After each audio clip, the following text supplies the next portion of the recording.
Hi வணக்கம். This is doctor Sarav. என்னோட 8 வயசு மகளுக்கு உள்ளங்கை உள்ளங்கால்ல வேர்வை அதிகமா இருக்கு டாக்டர். இதுக்கு என்ன தீர்வு கேட்டிருக்காங்க.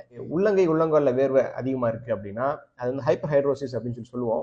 சில வகையான மருந்து மாத்திரைகள் சாப்பிட்றவங்களுக்கு அப்படி அதிகமா வரலாம். இல்லை எப்பவுமே ஒரு ஸ்ட்ரெஸ்ல ஒரு பதட்டத்தில் இருக்கிறவங்களுக்கு உள்ளங்கை உள்ளங்கால் வேர்வை அதிகமாகலாம். அல்லது ஹார்மோன் இம்பேலன்சஸ் உதாரணமா தைராய்டு பிரச்சனை உள்ளவங்களுக்கு அது மாதிரி வேர்வை சுரப்பிகள் அதிகமாகலாம். இது மாதிரி நிறைய சூழல்களில் வந்து உடல் வேர்வை வந்து அதிகரிக்க வாய்ப்பு இருக்கு. உதாரணமா கை வேர்வை வந்து அதிகரிக்க வாய்ப்பு இருக்கு. பொதுவா வந்து சின்ன குழந்தைங்களுக்கு இந்த கை வேர்வை அதிகமா இருக்கு, உள்ளங்கால் வேர்வை அதிகமா இருக்கு அப்படின்னா அதுக்கு வந்து மண்ணுச்சத்து குறைபாடு அப்படின்னு சொல்லுவாங்க. ஒரு வகையான சத்து குறைபாட்டினால உங்களுக்கு அந்த மாதிரி வேர்க்கிறதுக்கு வாய்ப்பு இருக்கு.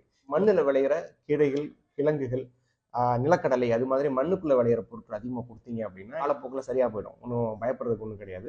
பதட்டத்தை குறைக்கணும், எக்ஸாம் டென்ஷன் அந்த மாதிரி ஸ்ட்ரெஸ் அதிகமாக எடுத்துக்கிட்டாங்க அப்படின்னா அந்த நேரத்துல இந்த மாதிரி வேர்வை வர்றதுக்கு வாய்ப்பு இருக்கு. ஊட்டச்சத்து குறைபாடுனா உணவுல சரி செய்யலாம். பதட்டம் அப்படின்னா நீங்க கொஞ்சம் ஆறுதலா பேசி அவங்கள சரி பண்ணிக்கலாம். வேற ஒன்றும் இல்லை, சீரியஸான விஷயம் ஒன்றும் கிடையாது. தேங்க்யூ.